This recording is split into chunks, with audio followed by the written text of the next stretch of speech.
Good afternoon to everyone from the Glasgow headquarters of Scottish Power. In this event, leading Spanish companies, banks and SME members of the group will launch a 12-step guide containing our best practices to turn net zero commitments into climate action plans. Reaching net zero is absolutely at the core of everything we're doing and everything we're working towards. That's why we're so happy to have you all here launching this fantastic initiative to help others to do likewise. We are fully convinced of the key role of business sector and multi-stakeholder alliances to successfully move towards a more decarbonized economy, taking advantage of the opportunities that will arise. Thanks very much, Carmen, and thank you to Scottish Power for allowing us to breathe in an enormous lecture theatre here. Being at the coalface of making finance work is a good way to advise policymakers on how to attract the money into the right projects. And the objective of this particular document and project was to help those companies take the natural next steps that are required now to make sure that they're aligned with a 2050 target.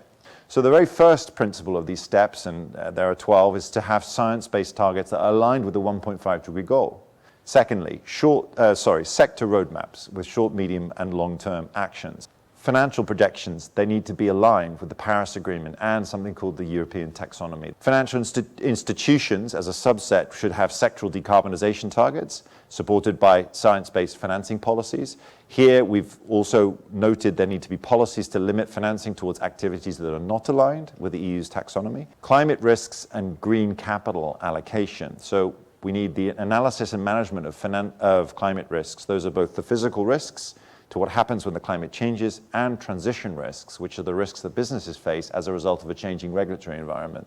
We need transparent reporting of significant climate information. Science-based performance assessments are critical, so we need an evaluation based on quantitative key performance indicators. Adaptation, climate adaptation is critical. We need to have goals and actions that are specific to that. We need transparent public affairs that are aligned with net zero targets. We need to have an impact assessment of the just transition. That means that employees and other stakeholders need to be involved in these processes. We need to have that board oversight that I mentioned before. And specifically, we need to have the board members remunerated based on their ability to deliver against their carbon plan's objectives. Shareholder agreement and voting. So finally, when this climate action plan is complete, it needs to be presented to the shareholders, and the plan can be submitted to a vote at the annual shareholders meeting, which is a relatively new and interesting concept. These guidelines can be followed by any company, and to have them not so clear that this job that has been done in the last 6 months, I think is a very good value. So yeah, banking, we have a special role, no, in this massive transformation of the world. At the end, this is the most important business disruption in the world. So there are going to be a massive reasset allocation in the next decade.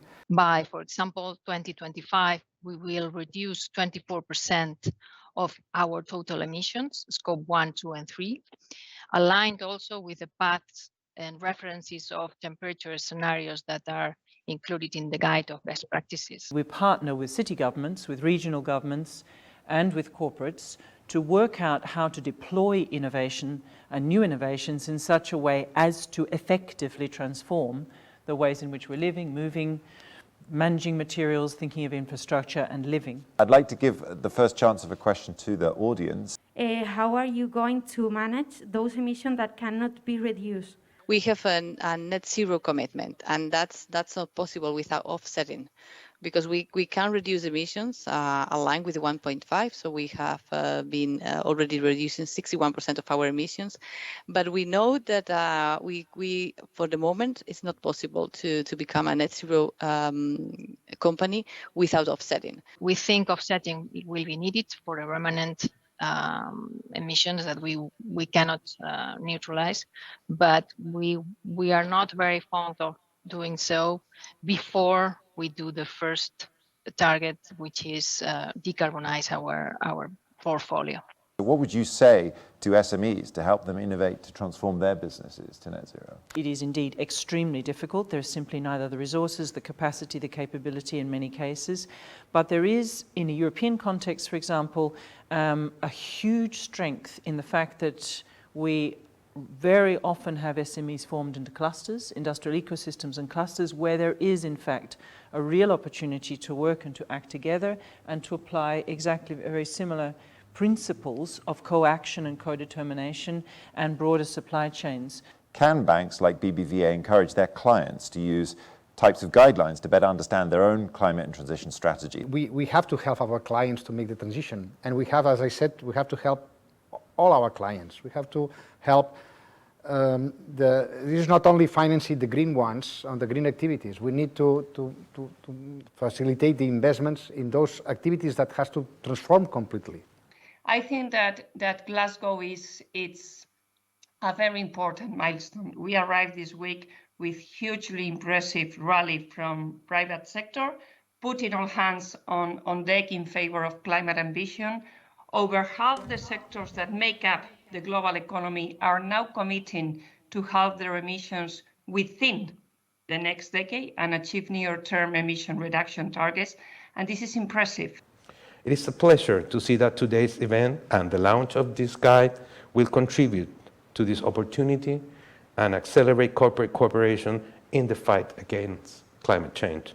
Thank you again to the organizers and sponsors of this event. Thank you very much. My pleasure. Thank you.